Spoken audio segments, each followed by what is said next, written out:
ഇന്നലെ ബാംഗ്ലൂരിൽ പ്രണയം നിരസിച്ചതിന് ഒരു പെൺകുട്ടിയെ കുത്തിക്കൊന്ന് നിങ്ങളെല്ലാവരും അറിഞ്ഞിട്ടുണ്ടാവും. ഇത് ശരിക്കും പറഞ്ഞ പ്രണയമാണോ? അല്ല, ഇത് പ്രണയമല്ല. ഇത് ആഗ്രഹിച്ച വ്യക്തിയെ എങ്ങനെയും സ്വന്തമാക്കണം എന്നുള്ള ഒരു വിചാരം മാത്രം ഉള്ളത് കൊണ്ടാണ് ഇങ്ങനെ ചെയ്യുന്നത്. നിങ്ങൾക്ക് ഒരാളെ ഇഷ്ടപ്പെടാം, പക്ഷെ ആ വ്യക്തി നിങ്ങളെ തന്നെ ഇഷ്ടപ്പെടണം എന്നുള്ളത് ഒരു നിർബന്ധവും ഇല്ല. ആ നോ ശരിക്കും പറഞ്ഞാൽ അക്സെപ്റ്റ് ചെയ്യാൻ പഠിക്കുകയാണ് വേണ്ടത്. ഇതിനെ ടോക്സിക് എന്ന് പറയില്ല, ഇത് ശരിക്കും പറഞ്ഞാൽ ഒരു ഒബ്സഷനാണ്, അതായത് ആസക്തിയാണ്. ഈ ആസക്തി കൂടുന്തോറുമാണ് നമുക്ക് അതിനെ സ്വന്തമാക്കണം എന്നുള്ള ഫീല് വരുള്ളൂ. അപ്പോൾ ഓട്ടോമാറ്റിക്കലി അത് കിട്ടില്ല എന്ന് അറിയുമ്പോൾ എനിക്ക് കിട്ടാത്തത് ആർക്കും കിട്ടരുത് എന്നുള്ള ഒരു വിചാരം മിക്കപ്പോഴും വരും. അത് ഈ ഒരു 25 വയസ്സിന് താഴെയുള്ള ആണുങ്ങൾക്കാണ് കൂടുതലും ഉണ്ടാവാറുള്ളത്. സ്ത്രീകൾക്ക് അങ്ങനെ കാണാറില്ല. നിരസിക്കുമ്പോൾ നമുക്ക് വേദന തോന്നാം, പക്ഷെ അത് അക്സെപ്റ്റ് ചെയ്യാൻ പഠിക്കണം. നമുക്ക് സ്വയം കൺട്രോൾ ചെയ്യാൻ പറ്റാത്തതുകൊണ്ടാണ് ഇങ്ങനെ പ്രശ്നങ്ങൾ ഉണ്ടാവുന്നത്. നിങ്ങൾ സെൽഫ് കൺട്രോൾ ചെയ്യാൻ പഠിക്കണം. അത് ഞാൻ ഇവിടെ എത്ര പറഞ്ഞാലും കാര്യമില്ല. നമുക്ക് മനുഷ്യർക്ക് സെൽഫ് കൺട്രോൾ ചെയ്യാൻ പറ്റില്ല. ചില നേരത്തെ നമ്മൾ ശരിക്കും മൃഗമായി പോവും. അത് മനുഷ്യ സഹജമായിട്ടുള്ള കാര്യമാണ്. നമ്മൾ പ്രിമിറ്റീവ് എന്ന് മാറി എന്ന് പലപ്പോഴും പറയാറുണ്ട്. പക്ഷെ നമ്മുടെ ബേസിക് ഇൻസ്റ്റിങ്ക്റ്റ് എപ്പോഴും മൃഗീയ വാസന നമുക്ക് അടക്കി വെക്കാൻ കഴിയില്ല. അതെന്താ വെച്ചാൽ നമ്മുടെ മനുഷ്യന് നമ്മുടെ ഇൻസനെ തൃപ്തിപ്പെടുത്തിയും കൊണ്ടേ ഇരിക്കണം. ഇല്ലെങ്കിൽ നമുക്ക് ഫ്രസ്ട്രേഷൻ വരും. ഇത് മനുഷ്യ സഹജമായിട്ടുള്ള കാര്യമാണ്. അത് കൂടിക്കഴിയുമ്പോഴാണ് ഇങ്ങനെയുള്ള പ്രശ്നങ്ങൾ ഉണ്ടാവുന്നത്. ഇപ്പോൾ ഒരു വ്യക്തി നോ എന്ന് പറഞ്ഞാൽ, അതിപ്പോൾ സ്ത്രീ ആണെങ്കിലും പുരുഷനാണെങ്കിലും നോ എന്ന് പറഞ്ഞാൽ അത് നോ തന്നെയാണ്. അത് മനസ്സിലാക്കിയാൽ പ്രശ്നം തീർന്നു. ഇതിന് ആ പെണ്ണ് പറ്റില്ല എന്ന് പറയാൻ കാരണം ആ ചെക്കന് വേറെ ഒരു പെണ്ണായിട്ട് വിവാഹം ഉറപ്പിച്ചിട്ടുണ്ടായിരുന്നു അത്ര. അത് ഇവളെ അറിഞ്ഞതും കൊണ്ടാണ് അവൻ്റെ അടുത്ത് നോ പറഞ്ഞത്. അപ്പോൾ അവൻ ശരിക്കും പറഞ്ഞാൽ മറ്റുള്ളവർക്ക് വേണ്ടി ജീവിക്കണ പോലെയാണ്. മറ്റുള്ളവർ എന്ത് വിചാരിച്ചിട്ട് ലാസ്റ്റ് കുത്തിക്കൊന്നു. ഇനിയിപ്പോൾ എന്താ, ജീവിതാവസാനം വരെ ജയിലിൽ കിടക്കാം. അപ്പോൾ നമുക്ക് പ്രധാന വാർത്തകളിലേക്ക് സ്വാഗതം. എൻ്റെ കൂടെയുള്ളത് ആതിര. അതിന് സമാനമായ ഒരു വാർത്തയാണ് ഇപ്പോൾ കൗമുദിയിൽ വന്നിരിക്കുന്നത്. പെൺകുട്ടിയെ വിവാഹം ചെയ്ത് നൽകിയില്ല, അച്ഛനും മകനും അതിക്രൂര പീഡനം. മകളെ വിവാഹം കഴിപ്പിച്ച് നൽകാത്തതിന് ഗുണ്ടയും കൂട്ടാളിയും ഗൃഹനാഥനെയും മകനെയും വീട്ടിൽ വിളിച്ചു വരുത്തി അതിക്രൂരമായി മർദ്ദിച്ചു. ഇടിമുറി സജ്ജീകരിച്ച വീട്ടിൽ ചങ്ങലയ്ക്ക് ബന്ധിച്ചും പ്രയർ കൊണ്ടും പരിക്കേൽപ്പിച്ചുമായിരുന്നു പീഡനം. ഗൃഹനാഥന്റെ ശരീരത്തിൽ പടക്കം കെട്ടിവെച്ച് കൊല്ലുമെന്ന ഭീഷണിയും മുഴക്കി. കിളിമാനൂർ വെള്ളിയൂരിൽ വെള്ളിയാഴ്ചയായിരുന്നു സംഭവം. വർക്കല വടശ്ശേരിക്കോണം ആര്യഭവനിൽ അനിൽകുമാർ, മകൻ അച്ചു എന്നിവരെയാണ് കൊല്ലാക്കൊല ചെയ്തത്. പെൺകുട്ടിയെ വിവാഹം കഴിച്ച് നൽകിയില്ല, അതിൻ്റെ പേരിൽ അച്ഛനും മകനും ക്രൂരപീഡനം, അതും ചങ്ങല വെച്ച് ബന്ധിച്ചും പ്ലെയർ കൊണ്ട് ഉപദ്രവിച്ചുമൊക്കെയാണ് പീഡനം നടത്തിയത്. അതുപോലെ അദ്ദേഹത്തിനെ പടക്കം ദേഹത്ത് കെട്ടി ഭീഷണിപ്പെടുത്തുകയും ചെയ്തു. ഇപ്പോൾ ഈ സമൂഹത്തിൽ കൂടുതലായിട്ടും ഇത് സംഭവിച്ചുകൊണ്ടിരിക്കുകയാണ്. ഒന്നെങ്കിൽ അവരുടെ മകളെ ആർക്ക് വിവാഹം ചെയ്തു കൊടുക്കണമെന്ന് അവരാണ് തീരുമാനിക്കുന്നത്. അതുപോലെ ഒരു പെൺകുട്ടിയാണ് തീരുമാനിക്കുന്നത് താൻ ആരെ കല്യാണം കഴിക്കണമെന്നുള്ളത്. ഇതും വേറൊരു വാർത്തയായിരുന്നു, യുവാവ് യുവതിയെ കൊലപ്പെടുത്തിയത് പ്രണയം നിരസിച്ചതിന്. അതും വേറൊരു വാർത്ത. ഇവിടെ ആണായാലും പെണ്ണായാലും ഇപ്പോൾ വയലൻസ് നല്ല കൂടി വരികയാണ്. ഒന്ന് ഈ പടക്കം കെട്ടുമ്പോഴും ദേഹത്ത് കെട്ടുമ്പോഴും ഇങ്ങനെ തല്ലുമ്പോഴും ഒന്ന് കോമൺ സെൻസോടെ ആലോചിച്ചൂടെ എന്താണ് ഇവിടെ പ്രശ്നം എന്നുള്ളത്. ഇങ്ങനെയാണെങ്കിൽ നിങ്ങൾക്ക് എന്തായാലും കെട്ടിച്ച് തരുമോ? ഇനിയിപ്പോൾ കെട്ടിക്കാണ്ടിരിക്കാനാണ് നല്ലത്. ഇനിയിപ്പോൾ മകളെന്തായാലും കല്യാണം കഴിച്ച് വന്നാലും ആ വീട്ടിൽ ആ പെൺകുട്ടിയെ ഇനിയിപ്പോൾ പടക്കം കൊണ്ട് മൊത്തത്തിൽ ദേഹം കെട്ടിയിട്ട് എന്തായാലും പൊട്ടിച്ച് കൊന്നുകളയോ എന്നുള്ളത് ഒരു ഡൗട്ട് തന്നെയാണ്. കേരള കൗമുദിയിൽ പറയുന്നത് കറണ്ടില്ല രാത്രികൾ. മുൻകൂട്ടി അറിയിക്കാതെ രാത്രി 1 മണിക്കൂറും അതിലധികവും വൈദ്യുതി മുടങ്ങുന്നത് ജനജീവിതത്തെ വലിയ തോതിൽ ബാധിച്ചു. ഇതിനെ തുടർന്നിട്ട് പ്രാണവായു കിട്ടാതെ കിടപ്പ് രോഗിക്ക് വരെ അന്ത്യം വന്നിട്ടുണ്ട്. പാലക്കാട് സിവിൽ സ്റ്റേഷന് സമീപം കേനാത്ത് പറമ്പ് വീട്ടിൽ എം കൃഷ്ണനാണ് മരിച്ചത്. ശ്വാസകോശ സംബന്ധമായ അസുഖങ്ങളെ തുടർന്ന് ആശുപത്രിയിലായിരുന്നു. കഴിഞ്ഞ ആഴ്ചയാണ് ഓക്സിജൻ കോൺസെൻട്രേറ്ററിന്റെ സഹായത്തോടെ വീട്ടിലേക്ക് മാറ്റിയത്. വ്യാഴാഴ്ച രാത്രി 12 മണിയോടെയാണ് വൈദ്യുതി തടസ്സപ്പെടുകയായിരുന്നു. പുതിയൊരു സർക്കാർ ഇപ്പം വന്നതിന് ശേഷമാണ് ഇത്രയും വൈദ്യുതി മുടങ്ങുന്നതും. അതുമാത്രമല്ല, സാധാരണ ഇപ്പം അത്യാവശ്യം എല്ലാ വീട്ടിലും ഇൻവെർട്ടറായി. എൻ്റെ വീട്ടിലൊക്കെ ഉണ്ട്. കാരണം എൻ്റെ അമ്മമ്മയ്ക്ക് ഈ ഓക്സിജൻ സിലിണ്ടറിന്റെ പ്രശ്നമുള്ളത് കൊണ്ട് ഇൻവെർട്ടർ വെച്ചത് കറണ്ട് പോകാണ്ടിരിക്കാൻ വേണ്ടിയിട്ട്. ഇൻവെർട്ടറിന് വലിയ വാല്യൂ ഒന്നുമില്ല. ഒരു 20,000 രൂപയ്ക്ക് ഇൻവെർട്ടറൊക്കെ കിട്ടും. അപ്പം നിങ്ങൾ ഇൻവെർട്ടർ വെക്കുകയായിരിക്കും നല്ലത്. കറണ്ട് ഉണ്ടാവും, 8 മണിക്കൂർ നിങ്ങൾക്ക് കിട്ടുകയും ചെയ്യും. ആ ഒരു ഇൻവെർട്ടർ ബാക്കപ്പ് പോലും ഇല്ലാതെ സാധാരണ ഒരു കുടുംബത്തിൽ 20,000 രൂപ എടുക്കുക, അല്ലെങ്കിൽ ഒരു 500 രൂപ എടുക്കാനത് ബുദ്ധിമുട്ടുന്ന ഒരുപാട് ആൾക്കാരുണ്ട്. ഇപ്പം എനിക്കത് മനസ്സിലാവുന്നുണ്ട്. കാരണം അങ്ങനെയുള്ളവർക്ക് ഈ 20,000 രൂപ എന്ന് പറഞ്ഞ ഒരു വലിയ കണക്ക് തന്നെയാണ്. അപ്പോൾ അത് ഒരിക്കലും അവർക്കത് മേടിക്കാൻ സാധിക്കണമെന്നില്ല. ഇപ്പോൾ മരുന്നിന് പോലും ഇപ്പോൾ വില കൂടി വരുവാണ്. ആശുപത്രിയിലെ ചിലവ് വരെ കൂടിക്കൊണ്ടിരിക്കുകയാണ്. അപ്പോൾ എങ്ങനെയായിരിക്കും ഒരു സാധാരണ ജീവിതത്തിൽ അനുഭവിക്കുന്ന ഒരു വ്യക്തി എങ്ങനെയായിരിക്കും ഇതൊക്കെ മേടിക്കുന്നത്? അത് ശരിയാണ്. പക്ഷെ ഞാൻ തർക്കിക്കാനല്ല. പക്ഷെ എന്തൊരു പണിക്ക് പോയാലും ഇപ്പോൾ ഒരു 500 രൂപ കിട്ടാത്തൊരു പണി ഉണ്ടാവില്ല. പക്ഷെ അത് മരുന്നിന് പോലും അത് ചിലവായി പോകുവാണ്. അപ്പോൾ എങ്ങനെയാണ് വൈദ്യുതിക്ക് വേണ്ടി അതിന് മാത്രമായിട്ട് ചിലവ് മാറ്റി വെക്കുന്നത്? അതും ശരിയാണ്. ഏത് പാർട്ടിക്കാർ വന്നാലും ഇപ്പോൾ ഇങ്ങനെയൊക്കെ നടക്കും. പക്ഷെ നമ്മൾ പേഴ്സണലി വളരാൻ വേണ്ടിയിട്ട് മാത്രമാണ് നമ്മൾ ശ്രമിക്കേണ്ടത്. അതിൽ പാർട്ടിക്കാരെയോ ബാക്കിയുള്ളവരോ കുറ്റം പറഞ്ഞിട്ടും കാര്യമില്ല എന്തായാലും. അടുത്ത വാർത്തയെന്ന് പറയുന്നത് ടാറ്റ കപ്പൽ നിർമ്മാണ കേന്ദ്രം അനുമതിയായെന്ന് മുഖ്യമന്ത്രി. കപ്പൽ നിർമ്മാണ യൂണിറ്റ് സ്ഥാപിക്കുന്നതിനുള്ള നടപടികൾ തുടങ്ങിയതായി മുഖ്യമന്ത്രി വി.ഡി. സതീശൻ അറിയിച്ചു.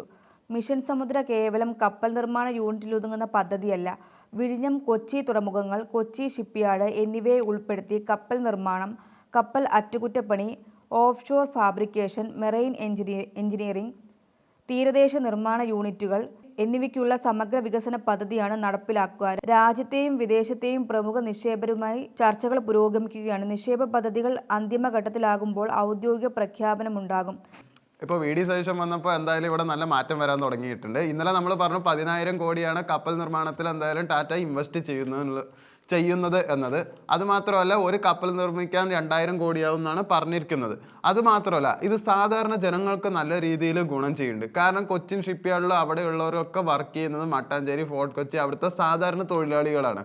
അപ്പോൾ അതിന് നിങ്ങൾക്ക് വലിയ ക്വാളിഫിക്കേഷനോ കാര്യങ്ങളോ ഒന്നും വേണ്ട. അവിടെ വർക്കേഴ്സിനെയാണ് ആവശ്യം. പോരാത്തതിന് നല്ല ശമ്പളവും കിട്ടും. അപ്പോൾ ഇതൊക്കെ വരുമ്പോൾ നിങ്ങൾക്കുള്ള ജോലിയുടെ അവസരങ്ങളാണ് നല്ല രീതിയിൽ കൂടുന്നത്. അതായത് കൊച്ചിയിലുള്ളവർക്കാണെങ്കിലും കൊല്ലത്തുള്ളവർക്കാണെങ്കിലും അത്യാവശ്യം കേരളത്തിലുള്ള മിക്ക ആൾക്കാർക്ക് അവിടെ ജോലി ഉറപ്പാക്കാൻ പറ്റും. അതാണ് ഇതും കൊണ്ട് ഗുണം ചെയ്യണത്. അതുമാത്രമല്ല, നിങ്ങൾക്ക് കൊച്ചിൻ ഷിപ്പ്യാർഡിലാണെങ്കിലും വിഴിഞ്ഞത്താണെങ്കിലും നിങ്ങൾക്ക് ഇൻവെസ്റ്റ് ചെയ്യാനുള്ള ഓപ്പർച്യൂണിറ്റീസ് എന്തായാലും തുറന്നു തരുമെന്നാണ് പറയുന്നത്. അങ്ങനെയാണെങ്കിലും നിങ്ങൾക്കും പണിക്ക് പോവാതെ എന്തായാലും ഇവരുടെ ലാഭം പറ്റിയിട്ട് സുഖമായിട്ട് ജീവിക്കാനുള്ള ഒരു ഓപ്ഷനും എന്തായാലും ഭാവിയിൽ നിങ്ങൾക്ക് ഉണ്ടാവും. ഇതിലിപ്പോൾ പ്രധാന പ്രശ്നം എന്ന് പറയുന്നത് മെറൈൻ എഞ്ചിനീയർമാരെ കിട്ടാനില്ലെന്നാണ് പറയുന്നത്. കാരണം കേരളത്തിൽ അത് പഠിക്കാനുള്ളൊരു ഇതില്ലെന്നാണ് പറയുന്നത്. പുറത്താണ് കൂടുതലും മെറൈൻ എഞ്ചിനീയർമാരുടെ സബ്ജക്റ്റ് ഉള്ളതെന്നാണ് പറയുന്നത്. ഇപ്പോൾ ജെയിൻ യൂണിവേഴ്സിറ്റി തുടങ്ങിയിട്ടുണ്ട്. അതിലെന്തായാലും ഇതുപോലത്തെ കോഴ്സുകൾ കൊണ്ടുവരുന്നതാണ് വി.ഡി. സതീശൻ പറഞ്ഞിരിക്കുന്നത്. അപ്പോൾ എന്താവും എന്നുള്ളത് നമുക്ക് എന്തായാലും കാണാം. അടുത്ത ഒരു വാർത്തയാണ് പ്രിയദർശിനിയോടാണ് പ്രിയം. 1 മാസം പിന്നിടുമ്പോൾ പദ്ധതിക്ക് ജില്ലയിൽ മികച്ച സ്വീകാര്യത. സ്ത്രീകൾക്ക് സൗജന്യയാത്ര ഉറപ്പാക്കുന്ന പ്രിയദർശിനി പദ്ധതി 1 മാസം പിന്നിടുമ്പോൾ ജില്ലയിൽ ലഭിച്ചത് മികച്ച സ്വീകാര്യത. വിദ്യാർത്ഥിനികൾ, തൊഴിലാളികൾ, സാധാരണ വനിതാ യാത്രക്കാർ എന്നിവരാണ് പദ്ധതിയുടെ പ്രധാന ഗുണഭോക്താക്കൾ. അവർ ഒന്നടക്കം പദ്ധതിയെ പ്രശംസിക്കുന്നു. ഇതിനിടെ പദ്ധതികൾ കൂടുതൽ സർവീസുകൾ വേണമെന്ന ആശയവും വ്യക്തമാണ്. പദ്ധതി നടപ്പിലാക്കിയതോടെ ഓർഡിനറി സർവീസുകളിലെ യാത്രക്കാരുടെ എണ്ണവും ടിക്കറ്റ് വരുമാനവും മെച്ചപ്പെട്ടതായി KSRTC അധികൃതർ പറയുന്നു. കടുത്ത പ്രതിസന്ധി എന്ന് പറയുന്നത് പ്രിയദർശിനി പദ്ധതി സ്വകാര്യ ബസ് മേഖലയ്ക്ക് കടുത്ത പ്രതിസന്ധിയാണ് സൃഷ്ടിക്കുന്നത്. വനിതാ യാത്രക്കാരുടെ എണ്ണം കുറഞ്ഞതോടെ വരുമാനം ഗണ്യമായി ഇടിഞ്ഞതായി ബസ് ഉടമകളും ജീവനക്കാരും ചൂണ്ടിക്കാട്ടുന്നു. സർവീസുകൾ വെട്ടിക്കുറയ്ക്കുകയോ ചില ബസ്സുകൾ ഓട്ടം നിർത്തിവെക്കുകയോ ചെയ്യേണ്ട വരുമാന ആശങ്കയും അവർ പങ്കുവെക്കുന്നു. അതുപോലെ പുതിയ റൂട്ടുകളിൽ സാധ്യത. പ്രിയദർശിനി പദ്ധതി ഫാസ്റ്റ് പാസഞ്ചർ ബസ്സുകളിൽ ചെറിയ തോതിൽ വരുമാനക്കുറവുണ്ടായെങ്കിലും ഡിപ്പോയുടെ ആകെ പ്രവർത്തനത്തെ അത് കാര്യമായി ബാധിച്ചിട്ടില്ലെന്നാണ് വിലയിരുത്തൽ. കൂടുതൽ ബസ്സുകളും ജീവനക്കാരെയും ലഭിച്ചാൽ പുതിയ റൂട്ടുകളിലേക്ക് പദ്ധതി വ്യാപിപ്പിക്കാനാണ് അധികൃതരുടെ ആലോചന. ഇപ്പം പ്രിയദർശിനി പദ്ധതി വന്നതോടെ സ്വകാര്യ ബസ്സാണ് കൂടുതലും ഇതിനുള്ള അനുഭവിച്ചുകൊണ്ടിരിക്കുന്നത്. പണ്ട് ഗണേഷ് കുമാർ ഇതുപോലെ KSRTC ബസ് ലാഭത്തെ കൊണ്ടുവന്നത് എങ്ങനെയാ വെച്ചാൽ ആദ്യം തന്നെ ചെയ്തത് ഓടാത്ത ആവശ്യമില്ലാത്ത സർവീസിലുള്ള എല്ലാ ബസ്സുകളും നിർത്തലാക്കുക ചെയ്തത്. അപ്പോൾ KSRTC നല്ല ലാഭത്തിൽ വന്നു. പോരാത്തതിന് KSRTC ബസ് എന്തായാലും 80 കിലോമീറ്റർ സ്പീഡിന് താഴെ പോകണ്ടെന്നുള്ള ഒരു നിയമം കൊണ്ടുവന്നപ്പോൾ നല്ല സ്പീഡായി. അപ്പോൾ ആൾക്കാർക്ക് പെട്ടെന്ന് എത്താൻ പറ്റണത് കൊണ്ട് അവരെന്തായാലും ലാഭത്തിലേക്ക് വന്നു. ഇനിയിപ്പോൾ KSRTC അങ്ങനെ ലാഭത്തിൽ വന്നില്ലെങ്കിലും കുഴപ്പമില്ല. കാരണം ഇനിയിപ്പോൾ തുറമുഖം ഉണ്ടല്ലോ എന്നുള്ള ഒരു പ്ലാനിലാണ് എന്തായാലും കോൺഗ്രസ്സുകാർ ഇപ്പം നിൽക്കുന്നത്. ജൂലൈ 18 എന്ന ദിവസം മിക്ക മലയാളികൾക്ക് അങ്ങനെ പെട്ടെന്ന് മറക്കാൻ കഴിയില്ല. കാരണം ഇന്ന് ഉമ്മൻചാണ്ടി അനുസ്മരണ ദിനമാണ്. എല്ലാ വർഷവും ഈ ദിവസം നല്ല രീതിയിൽ തന്നെ ആഘോഷിക്കാറുണ്ട്. അദ്ദേഹത്തിൻ്റെ അടക്കം ചെയ്ത മണ്ണിൽ മകനായ ചാണ്ടി ഉമ്മൻ പോയിട്ട് മറിയ ഉമ്മനാണെങ്കിൽ എല്ലാവരും വന്ന് അത്യാവശ്യം കോൺഗ്രസ്സുകാർ എല്ലാവരും വന്നിട്ട് അതിന് അനുശോചിക്കാറുണ്ട്. അപ്പോൾ ആ ഒരു വാർത്തയാണ് മെയിനായിട്ട് ഇപ്പോൾ പേപ്പറിൽ ഉള്ളത്. ഫ്രണ്ട് പേജിൽ തന്നെ ഉണ്ട്. പക്ഷെ ആദ്യം വായിക്കാൻ വിട്ടാണ്. അദ്ദേഹം പറഞ്ഞിരിക്കണം എന്താ വെച്ചാൽ ഉമ്മൻചാണ്ടി അനുസ്മരണം ഇന്ന്. അപ്പോൾ മുഖ്യമന്ത്രി ഉമ്മൻചാണ്ടിയുടെ ചരമവാർഷികം KPCCയുടെ നേതൃത്വത്തിൽ സമുചിതമായി ആചരിക്കുമെന്നാണ് KPCC സംഘാടക ജനറൽ സെക്രട്ടറിയായ നെയ്യാറ്റിൻകര സനൽ അറിയിച്ചു.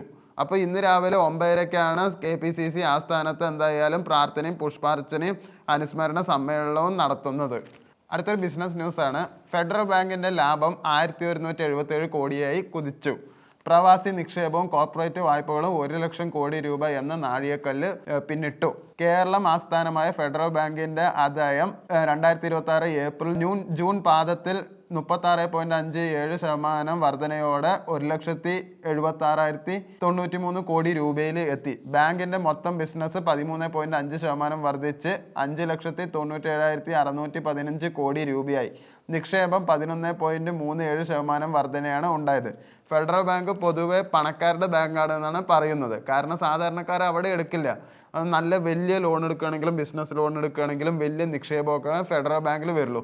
അങ്ങനെ അതും കൊണ്ടാണ് ഫെഡറൽ ബാങ്കിൽ നല്ല ലാഭം വരുന്നത്. അപ്പോൾ സാധാരണക്കാർക്കും ഫെഡറൽ ബാങ്കിൽ നിക്ഷേപിക്കാനുള്ള ഓപ്ഷൻസ് എന്തായാലും ഇപ്പോൾ ജിയോജിത്തിലൂടെ എല്ലാവർക്കും കൊടുക്കുന്നുണ്ട്. അപ്പോൾ നിങ്ങൾക്കും അതിലൂടെ വാങ്ങാം. നിങ്ങൾക്കും ഫെഡറൽ ബാങ്കിൻ്റെ ലാഭം സുഖമായിട്ട് കൈപ്പറ്റുകയും ചെയ്യാം. ഫെഡറൽ ബാങ്ക് മാത്രമല്ല ഇന്ത്യൻ ബാങ്കിൻ്റെയും ഇപ്പോൾ IPO ഒക്കെ തുറന്നിട്ടുണ്ട്. ഇന്ത്യൻ ബാങ്കും ഇപ്പം നല്ല ലാഭത്തിൽ തന്നെയാണ് പോകുന്നത്. വെറും ഒരു ഷെയറിന് 400 രൂപയുള്ളൂ. അപ്പോൾ നിങ്ങൾ 1 ലക്ഷം രൂപയ്ക്കൊക്കെ വാങ്ങുകയാണെങ്കിൽ ഒരു വർഷം കഴിയുമ്പോഴേക്കും നിങ്ങൾക്കത് ഒരു 1.5-2 ലക്ഷമായിട്ട് എന്തായാലും വളരുന്നുള്ളത് ഉറപ്പുള്ളൊരു കാര്യമാണ്. ഫെഡറൽ ബാങ്കിൻ്റെ മാത്രമല്ല ഇപ്പോൾ അംബാനിയാണല്ലോ ഏറ്റവും കൂടുതൽ നന്നായിട്ട് നിൽക്കുന്നതെന്നുള്ള എല്ലാവർക്കും അറിയാം. അപ്പോൾ റിലയൻസും നല്ല ലാഭത്തിൽ തന്നെ പോകുന്നത്. റിലയൻസിൻ്റെ ലാഭം ഈ കഴിഞ്ഞ വർഷം ഈ 6 മാസത്തിനുള്ള അവർക്ക് കിട്ടിയിരിക്കുന്നത് 20,946 കോടി രൂപയാണെന്നാണ് പറയുന്നത്.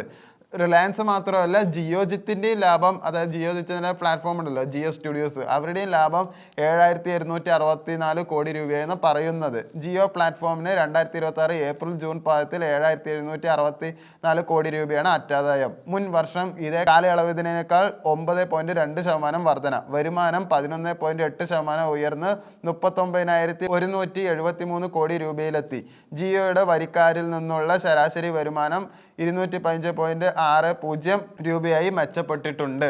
അപ്പോൾ ജിയോൻ്റെ എന്തായാലും കുറച്ച് വില കൂടിയിട്ടുണ്ട്. ആദ്യം ആപ്പൊക്കെ ഫ്രീ ആയിരുന്നു. ഇപ്പം എന്തായാലും പൈസ എന്തായാലും അവർ ഈടാക്കുന്നുണ്ട്. പക്ഷേ നിങ്ങൾക്ക് ജിയോയിൽ പ്ലാറ്റ്ഫോമിൽ നിങ്ങൾക്ക് ഇൻവെസ്റ്റ് ചെയ്യാനും പറ്റും. അതാണ് സാധാരണക്കാർ കൂടുതലും സാധാരണ ഇങ്ങനത്തെ പ്ലാറ്റ്ഫോമിൽ വെറുതെ സബ്സ്ക്രൈബ് ചെയ്തിട്ടേ വെക്കുള്ളൂ. പക്ഷേ ഇതിലൊന്നും ഇൻവെസ്റ്റ് ചെയ്യേണ്ട സാധാരണക്കാർ ചിന്തിക്കില്ല.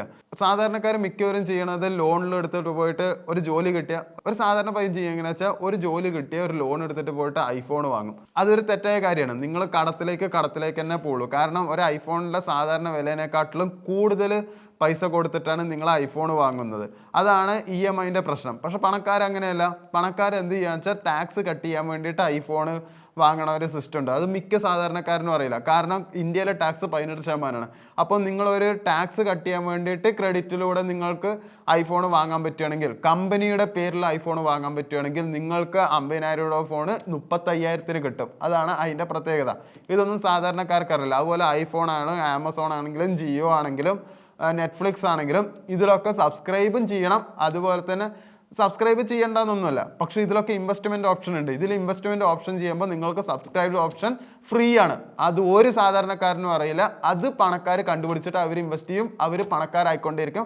പാവപ്പെട്ടവർ വീണ്ടും കടത്തിലേക്ക് ഇങ്ങനെ പോയിക്കൊണ്ടേയിരിക്കും.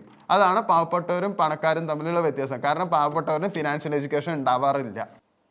പിന്നെ അടുത്തൊരു സിനിമ ന്യൂസാണ്. ഇന്നലെ ക്രിസ്റ്റഫർ നോളൻ്റെ ഒഡൈസി ഇറങ്ങിയത് എല്ലാവരും അറിഞ്ഞിട്ടുണ്ടാവും. ഏറെ വിവാദത്തിന് ശേഷമാണ് ഒഡൈസി ഇറങ്ങിയത്. പോരാത്തതിന് ഒരു ഹോളിവുഡ് സിനിമ ആദ്യമായിട്ടാണ് ഇന്ത്യയിൽ പ്രീവ്യൂ വെച്ചതും. പ്രീവ്യൂവിന് നല്ല അഭിപ്രായം കിട്ടിയത് എല്ലാവർക്കും അറിയാം.